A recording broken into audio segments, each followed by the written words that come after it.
여러분, 안녕하세요. 하고 여러분하고 띠미더 메칸리가로 제3과의 시장술의 세장리고 부터 비로니라 마피바레. 이 항의 가운슬리 제목리가로 이런 파티 바우신. 헉바레 물건이 좋기는 하지만 값이 너무 비싸요. 나중에는 여러분가 바다로 피아노로 야매 이런 블루드라리 어떤 투다레서 여러분들 그거 배배하러 띠디 말 못하고 너 다수의 전이랑 어미리고 더디디야. 음. 어휘리만 소루시에 백화점에 여러 가지 물건이 있습니다. 백화점 뒷공라이 대마 묘묘도 야리야시에거너 시장 가서 여러분 묘니 아니면 표면래 맞아요. 여러분으로 사다 사이장 고표라 표봐요. 시장 쇠 사다 사이 시장 가서 루시 사다 사이장 표다바리 그리고 가전제품, 여러분으로 제품수와 띠바래, 제품수와 바위와 여러분으로 특공ပစ္စည်းတွေကို ပြောတာ. အဲ့တော့ 가전제품수로အိမ်သုံးပစ္စည်း, နော် အိမ်သုံးပစ္စည်းတွေမှာဒီမှာဆိုလို့ရှိရင် 여러분으로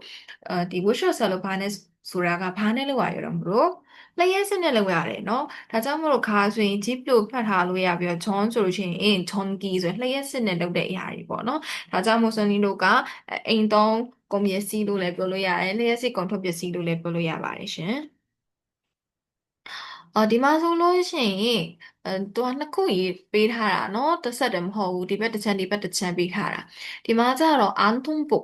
복ဆိုတာက 선이로가 애인지 윗사리고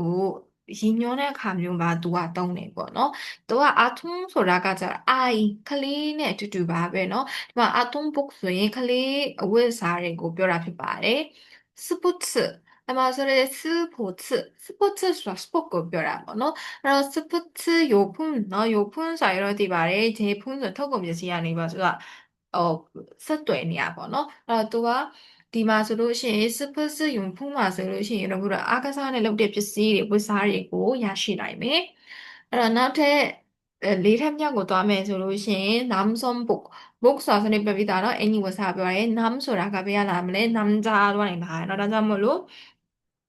남성, 영성 소비어ထွက်လာမယ်နော်. အဲ့တော့ 남성복, 영성복ဆိုတာ မိန်းကလေး 애니ဝတ်စားပြောမယ်.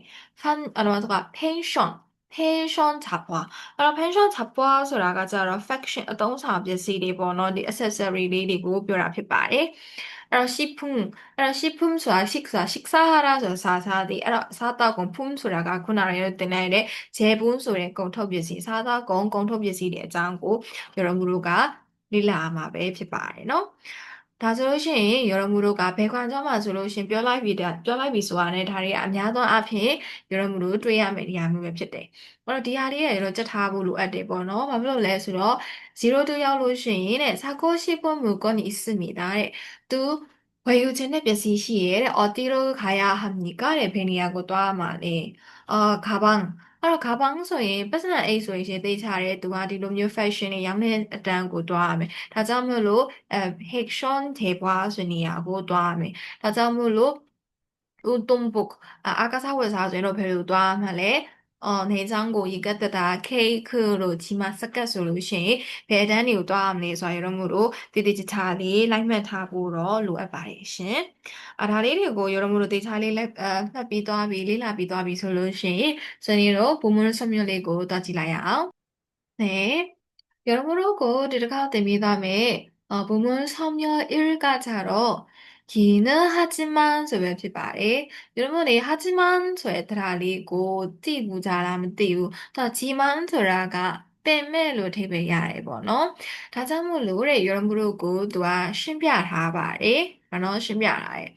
ပထမရဲ့တဲ့ စာကြောင်းစနစ်တို့က စာကြောင်းနှစ်ကြောင်းရှိရယ် စာကြောင်းနှစ်ကြောင်းမှာတဲ့ ပထမဆုံးစာကြောင်းကကြတော့ positive sentence ပေါ့နော် လက်ခံလို့ရတယ်နော် အရှိရစာကြောင်းက ဖြစ်ပျက်နေတဲ့ဖြစ်ရပ်ကိုကြတော့တဲ့ လက်ခံလို့ရတယ် support ပေးလို့ရတယ်ပေါ့နော် လက်ခံပေးလို့ရတဲ့ဘက်ကို support ပေးလို့ရတယ်ဆိုပေမဲ့လေတဲ့ ဒုတိယစာကြောင်းကိုကြတော့ तू က opposite ပေါ့နော် မကြိုက်ဘူး ဒါကြောင့်မို့လို့တဲ့ 뒤가 기능하지만 소인 아시아 가운데 소인 안나가 막가운 구조의 봉사묘네 어떤 부로 야바래 기능하지만 선이로가 또의 심화가 파디네 또의 동네 라자무로 여러모로 마타마가 기능하지만로 변화비소에 아시아 정양가 과 락한라이로 야래 다만 두리야 정양가 자로 락한라이로 미야고 다소이 뚜비하래 봉산이되고 선이로 지지야 너 이 옷은 질이 좋기는 하지만 값이 너무 비싸요. DA인지의 이 뒤야로 가운데 숲돌래 가운데 숲빈매 새가 아양고 새지래. 또의 이 뒤 가운데로 လက်ခံလို့ရတယ်ဆိုပေမဲ့လေအနောက်က အရန်ဈေးကြီးတယ်ဆိုရင်လို့ရှိရင်တော့စနေလူကလက်ခံနိုင်တော့ဘူးလေဒါကြောင့်မို့လို့အရှင်းနဲ့နောက်ကစက်ကျင်ဘက်ဖြစ်နေတယ်ပုံစံမျိုးကိုပြောရမှာဖြစ်ပါတယ် 비슷하게 변하기는 하지만 사실 오피스 대소래 뒤로면 오피스 뭐너 봉사묘리시 애니리마 니아라고 편나라라서 따따따따 시래 뭐너 아침이래 소도냐래래 좀 내는 내리로 또 와비다래 서로 시끄러워요 레슨이 말 따따따따 시라고 자로 선이로 갈라칸로 야래 포스디 피비요 수년의 사가로 자로 네게티브 피비요 두네 따따따따 피다네 수년 안에가 opposite sentiment ဖြစ်သွားတဲ့ပုံစံမျိုးမှာဆိုရင်ဘယ်တရားကိုသုံးထားလဲ 기는 하지만 ဆိုတဲ့တရားလေးကိုအသုံးပြုထားဖြစ်ပါတယ်เนาะအခုဆိုရင် level 2ရောက်လာပြီဆိုတော့တဖြည်းဖြည်းနဲ့ကိုယ့်ရဲ့ moon တွေကတရားတွေကအဆင့်တွေမြင့်လာတာပဲဖြစ်ပါတယ်ရှင်တဲ့ 나르코디디야, 연수와 자주 만나기는 하지만 별로 지나지 않나요? 네. 변수의 번호, 맞아, 카나라 뚜이래, 수비면에, 떼비요, 진나라서, 인니라래, 번호, 하라, 친나지 않나요? 저, 인니라고. 하라, 루디야, 소라가, 냠냠 뚜이메, 소, 인니라, 왜냐면, 또, 냠냠 뚜이더냐래, 심니라, 소, 뚜이의 봉사에, 자가, 또의 봉사로 피니래, 센지면 피를 잠으로, 베드라리는 까ဆက်ပြီးထား 여러모로 기능하지만 쇠드라리고 ဆက်ပြီးထား ဖြစ်ပါတယ် 그리고 레서지야 신호시당은 무인기가 좋기는 하지만 꼼시값이 너무 비싸요. 아로에 신촌시당은 수레 사다우사에 번호 분위기가 알아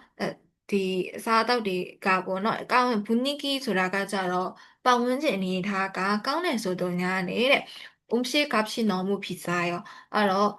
사다우디의 세능리가 아양고시지에 번호 ဒီမှာ cups နဲ့ cup ပြောတဲ့ကကြတော့ဘယ်လိုကွဲလဲဆိုတော့ cup ဆိုတာကဈေးနှုန်းကိုပြောတာ cup ကျော်ဆိုတာကတန်ဖိုးလို့လည်းအဓိပ္ပာယ်လည်းပြန်လို့ရသေးတယ်ပေါ့နော်သူ့ရဲ့အဓိပ္ပာယ်ကဟုတ်ပြီဒါဆိုရင်여러분도 cup နဲ့ cup ပြောကိုလည်းအခုတခါလေးပြပြသွားတော့여러분သိသွားမယ်လို့ထင်တယ်ဆက်ပြီးတော့ပြန်ပြောပါမယ် ဒီကိန하지만 소라가 아시아 장양고 lakhanlai 야비요 안나가 장양고 lakhan로မရဘူး ဆိုရင်ဘယ်စာကို သုံးပါလဲ 기는 하지만 다자므로 두의 대배야 빼매 ဆိုပြီးတော့သုံးလို့ရပါတယ် 이 사과는 소에 따뜻하지만 값이 너무 비싸요 디반디아로 아양고 제지비매 예 디반디아로 아양 주비매 내가 오세지에 번호 다묘리 ဖြစ်ပါတယ် ဒါဆိုရင်여러분တို့က 기는 하지만에 빠따 비어 머신 아니시디라 없었지? 다소이시더니로가 넘스리고 더디디 디 염소대 마소시 기는 하지만 서라네고 똥뷰비어 이런 희비야마 번호 그리고 대화를 완성하십시오래 디 쓰게 별이고 비서 필수에 비바 여행을 좋아하세요래 기퇴하라고 짤라 번호 좋아하기는 하지만 자주 가지 못해요래 짤대 수비면에 선이루와 맞잡카나 맞도하나이고 나불레서로 선이루 기퇴하래 야가 바피마래 뒤에 뜻사니 꺼내니 너 라장으로. 그래서 테니스를 칠 수 있어요. 래 테니스고 니 샤이나이가. 변하면 솔루션 칠다ဆိုတော့အကကြတော့ဆိုဒီလိုရိုက်တီပေါ့နော် tennis ရိုက်တယ်ဒါမှမဟုတ်ဆိုလို့ရှိရင်လည်းသူဘယ်လိုပြောမလဲပတ်တန်ရိုက်တယ်ဒါမျိုးလေးပြောတာပေါ့နော်ငါကတော့ရိုက်တော့ရိုက်နိုင်ပေမဲ့ဒါပေမဲ့ကောင်းကောင်းကြီးမရိုက်နိုင်ဘူးဘယ်သူလောက်တော့မတော်ဘူးဒါမျိုးလို့ရေးလို့ရပါတယ်နော် 고모하기가 재미있어요? 네, 살릴라라 세미사부 까운라. 이런 세미사부로 까운네. 다음에 선이로 미에는 말라운나이부. 알로미로 봉사뮤네 이루로 야바레. 하스지 아주머니가 친절해요? 네, အဆောင်ကတော့ကြီးကစိတ်သဘောထားကောင်းလားစိတ်သဘောထားတော့ကောင်းတယ်ဆိုပေမဲ့လည်းသူကမကြခဏစိတ်တူလွယ်တယ်ဒါမျိုးလေးတွေတော့ရေးလို့ရတယ်ပေါ့နော် 학교에서 생활하기가 어때요? 짱의 니 담무예 뭐가 별로 시래 가면은 따따따따로 시래 다음에 살로야로 비면에 등에지는 시비에 가자로 신어 티찬해 담요리 이루야 봐요 생일 선물을 받아 가방이 마음에 들어요. 문의는 사람들 그냥 시래 고래 사이대만 블루 더보야래. 더보러자래. 다음에 이안세지래. 더보러자에서 미미 사이다인자. 기는 하지만 서드라리나 너무 부비어 여러모로 exercise를 위해 봐신. 다솔로신 나를 드라리고 셀럽이가 지지야. 여러모로 나를 대야매 부문 소멸에까지로 울까락까 하라 소리 드라뮤리 웹시 빠리ဒီဥရကရကဟာရာမှာဆိုလို့ရှိရင်သူ့ရဲ့ရှေ့မှာကကြတော့စနေဘာနဲ့သုံးပါလဲဆိုတော့ action verb နဲ့တွဲပြီးတော့သုံးပါပါ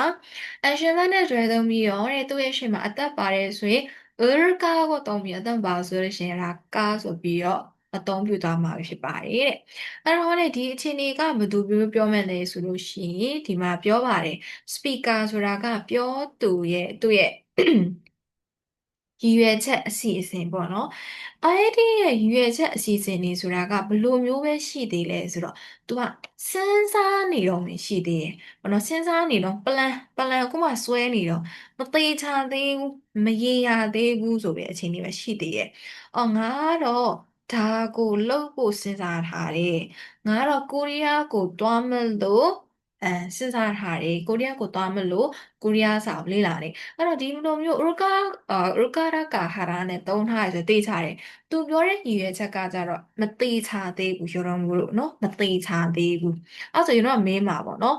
စောနီဒါဆိုလို့ရှိရင်သေချာဖို့ဘာသာကိုသုံးမှလဲလို့မေးလာခဲ့မယ်ဆိုလို့ရှိရင်တော့သူက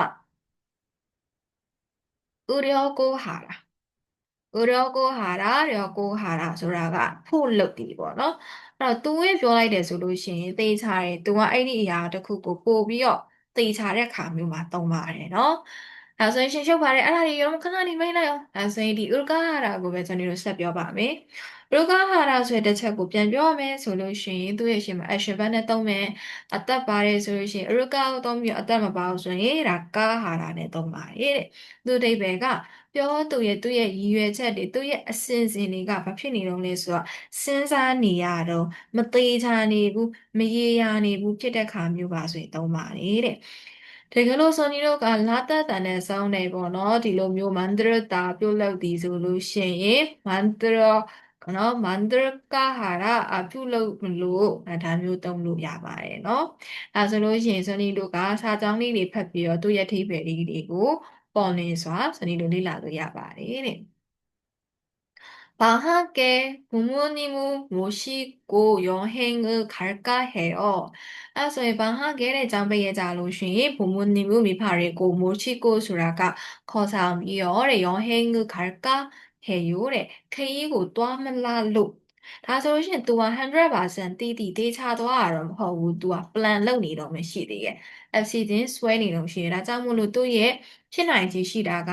50အဲ့လောက်ပဲရှိနိုင်တယ်ပေါ့နော်ဒီမှာ방학ဆိုတာကခုလက်ရှိဖြစ်နေပြီလားမဖြစ်သေးဘူး तू ကကျောင်းပိတ်ရက်ရောက်တယ်ဆိုရင်မိဖတွေကိုခေါ်ပြီးတော့ 여행을 갈까 해요. သွားရင်ကောင်းမလားသွားမလားလို့ဆိုပြောလိုက်တာငါပိတ်ရက်ကြလေ तू နဲ့စကားပြောရင်ကောင်းမလားလို့တော့ငါတွေးနေတယ်အဲ့ဒါဆိုရင် तू ဒီအလုပ်ကိုတေးချပါ तू လုပ်မယ်လို့ပြောလိုက်တာလားမဟုတ်ဘူး तू ဟာတွေးနေတော့ပဲရှိပါသေး여러모로ဒါကြောင့်မို့ तू ဘာကိုသုံးလိုက်တာလဲ가라သွားဒီမှာအတန်ပါတဲ့ကြောင့်မို့လို့ 라까하라နဲ့သုံးလိုက်တာဖြစ်ပါတယ်အဲ့တော့နောက်တစ်ခုလေးဆက်ကြည့်ကြည့်အောင် 영어의 배우라 살릴라 되잖아요. 배우가 하는데 어느 학원이 좋아요? 래. 에러에 디마 또 잉글리사 마다가고 배우 나중에 배우가 하는데 릴라 등장으로 또 알름말로 배래. 그래서 어느 학원이 좋아요?래. 별로 묘되네 장아 가운아래. 디마 솔루션 또 땡이 까말라로 လို့ထားပေမဲ့ဆိုတော့ တေချာပြီလား여러분တို့တရားခိုင်နှုန်းတိတိတေချာသွားပြီလားမတေချာသေးဘူးစဉ်းစားနေတော့အစီအစဉ်ကိုဆွဲနေတော့မှရှိပါတယ်သူရဲ့ရည်ရင်ချက်တော့ရည်ရင်ချက်ပဲပေါ့နော်နောက်တစ်ခု 이번 크리스마스는 네, 가족과 함께 지낼까 합니다.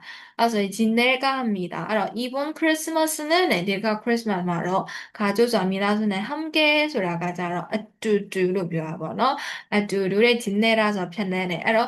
편내네 아까 어떤 말을 잘몰라니까 그래 지낼까 합니다. 편담을라로도 두이타에 신사타에 거너 ဒီမှာဆိုရင် तू စဉ်းစားနေတွေးနေတော့မရှိသေးတယ် तू လုံးဝသိချာသွားပြီလားမသိချာသေးဘူးဒါကြောင့်မို့လို့ 을까라까하라နဲ့သုံးပါတယ်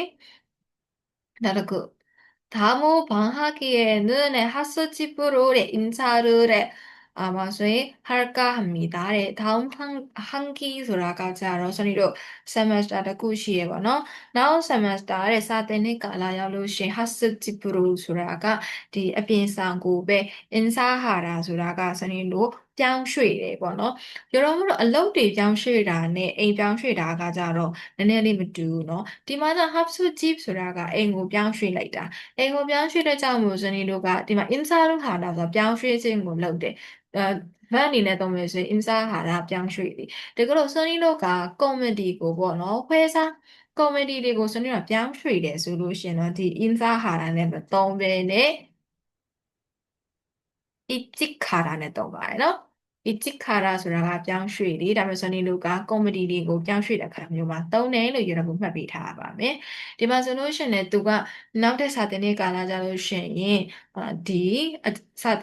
상고 ပြောင်းမလားလို့ သူ စဉ်းစားထားတယ် ဒါဆိုသေချာပြီလား မသေချာသေးဘူး ဒါကြောင့်မလို့ပြန်ပြီးတော့ ခေါ်ပေးပါမယ် 디 을까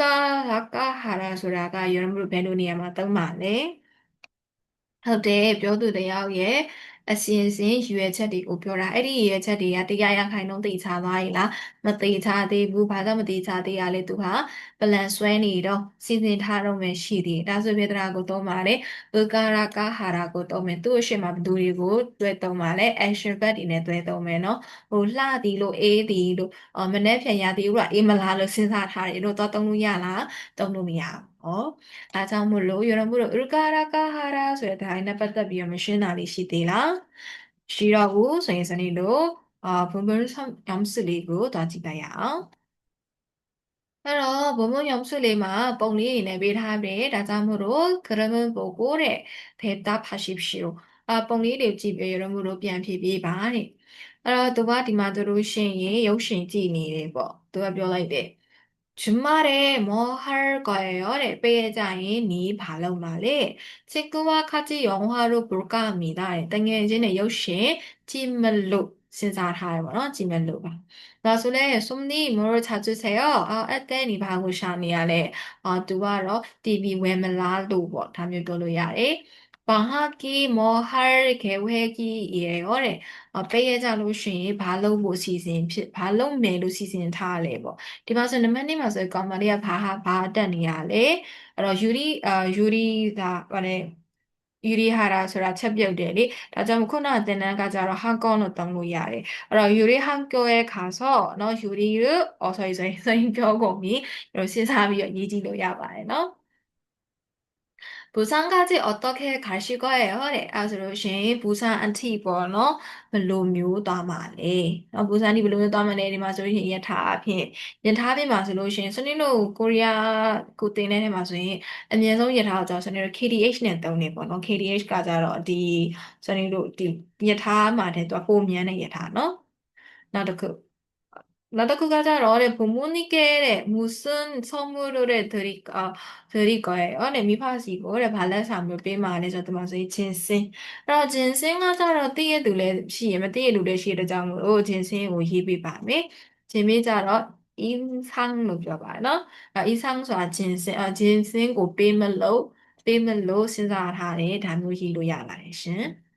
나라구가 고향에서 내 친구들이 오면 뭐 할 거예요. 리마소인의 모양이야 뭐로 양고하고 되게는 이나게 매주 마무도 하마네. 또 디나이안이 뼈래서라 제주동고 또 하마 뭐로 다자므로 제주동고 가기도 하고 시즌하에 담요리리 여러모로 이로 야가신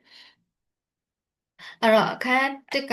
တရားလေးတွေကရမလို့တစ်ခန်းမှာနှစ်ခုစီပါတယ်။ဒါကြောင့်မို့တိတိကျကျလေးတော့လိုက်လုပ်ပေးဖို့တော့လိုအပ်ပါတယ်နော်။လိုက်လုပ်ပေးရတဲ့အတွက်ကြောင့်မို့လို့လဲဇော်နီကတော့အများကြီးဝန်တာရပါတယ်ရှင်။ဒါဆိုလို့ရှိရင်ရမလို့ on ပြီးလေးလာပြီးသွားပြီးဘောမှု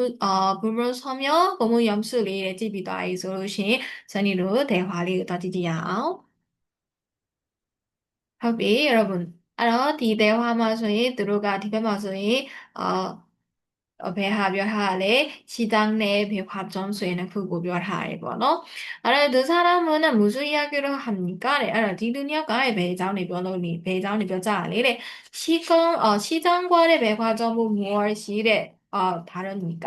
အဲ့ဒါဆိုလို့ရှိရင်ဈေးနဲ့ကုန်တိုက်မှာဆိုရင်ဘာတွေကွာခြားချက်ရှိလဲ이런 거စဉ်းစားကြည့်မယ်ပေါ့နော်ကိုစနေတို့ဒီတဲခွာကိုမသွားခင်မှာခဏနေစဉ်းစားကြည့်ကြည့်အောင်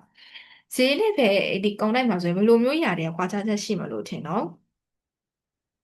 ဟုတ်တယ်ဈေးမှာကြတော့ဈေးနှုန်းတွေကတက်တာတယ်ပေါ့နော်တက်တာမယ်အဲ့တော့ကုန်တိုက်မှာကတော့ဈေးကြီးတယ်ဒါပေမဲ့ဘယ်သူကရည်သွေးပိုကောင်းမလဲဘယ်ခွာကျောင်းမှာကြတော့အရည်သွေးပိုကောင်းတာလေးတွေကိုခြေတော်မလို့တွေ့ရမယ်ပြီးတော့တန်ရှင်းတဲ့နေရာမှာဆိုလို့ရှိရင်တော့ကဲခါတာတန်ရှင်းပြီးတော့ခြေစမ်းကကြမှာဖြစ်မှာလေနည်းနည်းလေးသိမယ်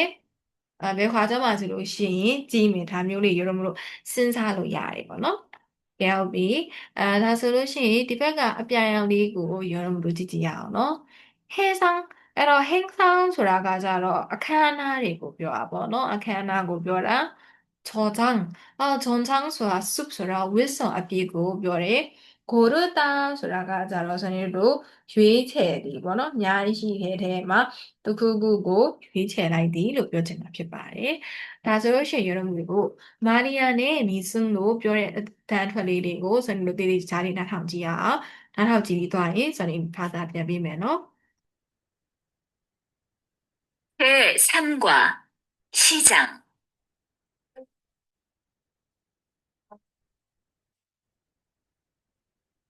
장. 물건이 좋기는 하지만 값이 너무 비싸요. 들으십시오. 지금 백화점에 가는데 같이 가시겠어요? 뭘 사러 가세요? 학교에 행사가 있어서 정장을 한 벌 살까 해요. 백화점은 물건이 좋기는 하지만 값이 너무 비싸요. 그렇지만 시장은 백화점보다 물건을 고르기가 힘들어요. 제가 같이 가서 도와드리겠어요. ဟုတ်ပြီဒါဆိုရင်မာရီယာပြောလိုက်တယ်ပေါ့နော်지금 백화점에 가는데 같이 가시겠어요? 네. 그래서 러시아 이런 거 짓지야. 그럼 가시겠어요? 또 하지 않을라. 알로 몇 별을 잠로 뒤 등에 진이야. 예, 진이야 등에 진이 피밀라. 필요 너, 디 아까운 동나라리야. 인제 동리면 동나리. 그러래 그래도 안에 건강 고도함으로 나옵니다. 두두 따지 않을라. 뭘 사러 가세요? 네. 밤이야. 매물로 넘어가오. 네. 학교에 회상가 있어서 저장은 한번 살까 해요. 래. 하수루시이 자말에 디 에카나 부에트쿠 시에 수로 저장술에 위성비고 한번 테라 사다 정물에 울까 하라 수라가 이런 블루레 물로 외물로 봐. သူ့ရဲ့အစီအစဉ်ပေါ့နော်တခြားကလည်းဝယ်ဖြစ်နေဝယ်ဖြစ်သွားနိုင်တယ်ဒါပေမဲ့ 100% မတိချဘူးအဲဒါကြောင့်မလို့တော့ပြောလိုက်တယ် 백화점은 물건이 좋기는 하지만 값이 너무 비싸요. 그러래 꽁다가 지능이야로래 비시기야로 가운데 소뱀 또냐래 소뱀에서 받으라고 동하래 기는 하지만 고 동하래 너 가운데 소뱀에 지능이야 이양고 시지바이래 그러지만 시장은 백화점보다 물건을 고르기가 힘들어요. 래. အဲ့ဒီလိုဆိုပေမဲ့လေဈေးကတော့ကုန်ထိုက်တဲ့စာလို့ရှိရင်ပစ္စည်းတွေကိုရွေးချယ်ရတဲ့အခါမှာနည်းနည်းလေးပင်ပန်းနေပေါ့နော်ခက်ခဲတယ်ဒါဆိုဒီဇိုင်းဝယ်ဒီဇိုင်းဖက်ဆိုတော့လှုပ်ရှုပ်တယ်ပေါ့နော်အဲ့တော့လေသူကနေပြောပြလိုက်တယ်제가같이가서도와드리겠어요 네. အဆိုရင်ကျမကအတူတူလိုက်ပြီးတော့နေကူညီပါမယ်ဆိုပြီးတော့ပြောလိုက်ပါတယ်ဒါဆိုလို့ရှိရင်ဒီ대화လေးကိုဒီထိုင်းနားထောင်မယ်သူပြောသူမျိုးလိုက်ပြောကြည့်ပြီးတော့လေ့ကျင့်ထားဖို့လိုအပ်ပါတယ်ရှင် အဲ့တော့여러분가ထပ်ပြီးတော့လေ့ကျင့်မယ်ဆိုလို့ရှိရင်ဒီ concept ရမှာဟာကီကို여러분တို့လေ့လာလို့ရပါတယ်ပေါ့နော်အဲ့တော့두 가지 중에 하나를 맞서에 선택하고 이유를 이야기하십시오. နှစ်ခုတည်းကတစ်ခုကိုရွေးချယ်ပြီးရောတဲ့နော်အဓိပ္ပာယ်တွေကိုရွေးခိုင်းတယ်ဒီမှာဆိုရင်လွယ်အိတ်နဲ့ဇနီးတို့ကစက်ကူဒီလိုမျိုးစာရွက်တွေထပ်တဲ့အိတ်နဲ့ပေးထားတယ်နော်따라하지 마세요. 저는 배낭을 사겠습니다. 그래서 너가 저번에 그 매일에 마서에 서류 가방이 디 사회를 테데 애가 번호 백남보다 뭐 시기는 하지만 까는 여자들이면서 이디알이 까는서 오피스 women 중에 찌도 가네리노 찌도 가네서 매매래 소위 불편할 것 같았습니다. 그러니 너다다다다 피고 ကျော်ပွေးလို့ဆိုဟိုကောက်ထက်ဒီကောက်ထက်တော့လုပ်လို့ရတယ်ဆိုပေမဲ့လည်းဟိုကကောက်ထက်လို့မရဘူးပေါ့နော်ဒါမျိုးလေးပြောတာဖြစ်ပါတယ်အဲ့တော့ဒီနေရာမှာဆိုရင်တချို့ရေးစကားလုံးတော့ရေးတော့ရေးချင်တယ်ဒါလေးတွေကဘယ်လိုမျိုးရေးရမလဲမသိရင်တော့စကားလုံးလေးတွေကိုတစ်ခါပြပြပြီးသွားမယ်ပေါ့နော်ဒါဆိုရင်တော့ဘုတို့ကnotebook လို့ပြောမယ်ပေါ့နော်ဒါဆိုရင်တော့ computer ဒီတော့ computer တော့တင်ပါတယ် computer ဘယ်လိုပြောမလဲ computer ဟောပါပဲเนาะအဲ့တော့ကျတော့စနိကဒါကိုကျတော့ laptop လို့တော့မတော့တာ notebook လို့တော့တာပေါ့เนาะဒါကြောင့်မို့လို့ notebook เนาะအဲ့ဆိုရတော့ဘုတို့က laptop နဲ့ computer မှာဆိုရင်ဘာကိုရေးမလဲရေးလို့သုံးလို့ရပါတယ်နံပါတ်2ကဒီဟာလေးကကျတော့ boots ပေါ့เนาะသူက boots လိုမျိုးဖက်နှက်ဒီလိုမျိုးလဲသားမြင့်လေးเนาะသူကကျတော့ high ဆိုတဲ့အကြောင်းမြင့်ဖက်နှက်လေးတွေပဲဖြစ်ပါတယ်high အဲ့ဆိုရတော့ဘုတို့နှစ်ခုတွေကစက်တာကိုရွေးဘာကိုဝယ်မလဲဒီမှာကျတော့여러분တို့ကသိပြီးသားပါတရားတော့ soup ပေါ့နော်soup ကကျတော့ဒါကဘယ်လိုမျိုးပြောလို့ဆိုလို့ရှိရင်အနောက်တိုင်းဝိဆုံပေါ့နော်ဒါကြောင့်မို့လို့ဆိုရင်နောက်တိုင်းဝိဆုံကကျတော့ 양복 လို့ပြောတယ် 양복တရားကျ여러분သိပြီးသားပါဗာလဲအကစားလုပ်တဲ့အင်ဂျီဆိုလို့ရှိရင်운동 복ပေါ့နော်အဲ့ထဲက여러분တို့ကြိုက်တာကိုရွေးလို့ရတယ်နောက်တစ်ခု T ကိုဘယ်လိုပြောလဲဦးဆောင်အဲ့ဒါဦးဆောင်ဆိုတာက T ပဲစနေတို့မြန်မာနိုင်ငံမှာရှိသေးလေ T တို့ T ရှည်လို့ပြောတာဒါဆိုရင်ခောက်တီဒါကခောက်တီရှည်ပေါ့သူအများသောအားဖြင့်ပေါ့နော် T မှာတော့အမျိုးမျိုးတော့ရှိရယ်မိုးရွာသည် T လို့သူကနေရာသည် T လို့ပြောဒီဟာကိုကြတော့စနေတို့က일반နော်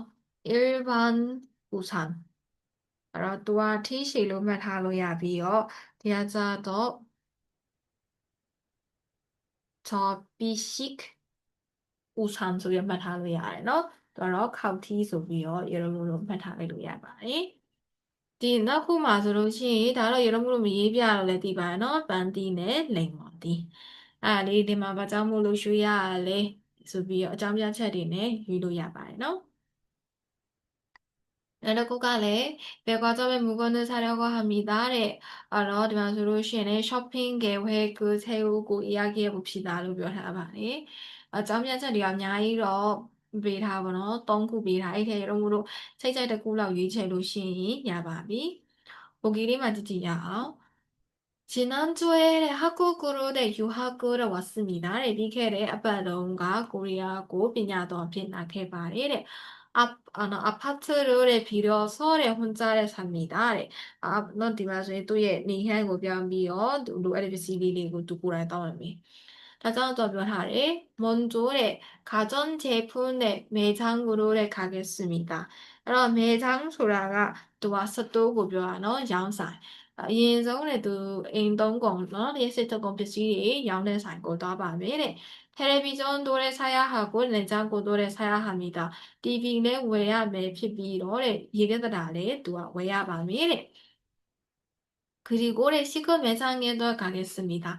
비로시인 또한 디사다고 배짱고 다음에 제가 음식을 만들어야 하기 때문에 요리 재료가 필요합니다. 저는 아사다 그리고 필요하면 필요한 배짱으로 흰채를 방문 비시리고 로아빠이로 일할. 그래서 여러분 뜨니 동네가 미 짜이의 가운데 것도 크고 위ဆွဲနှုတ်ထုတ်ပြီးတော့အခုလိုသူရေးပြတဲ့အတိုင်း여러분도 လေ့လာလို့ရပါတယ်ရှင် ဒါဆိုရင်ဒီနေ့သင်ကြားသွားတဲ့မှာ여러분နားမလည်ရလေးရှိသေးလားတကယ်လို့နားမလည်ရတစ်စုံတစ်ခုရှိခဲ့တယ်ဆိုလို့ရှိရင် Sunny ရဲ့ Telegram ကိုထဲကိုလာပြီးတော့여러분တို့မြင်မြန်ဆောင်ရွက်လို့ရပါတယ်ရှင်ဒါဆို여러분တို့안녕하세요 감사합니다နောက်ရက်ဒီမှာထပ်ပြီးတော့တွေ့ကြပါမယ်ရှင်ဒါကြောင့်မို့လို့ Sunny ရဲ့ YouTube channel ကိုလည်း subscribe လုပ်ဖို့မမေ့ပါနဲ့နော်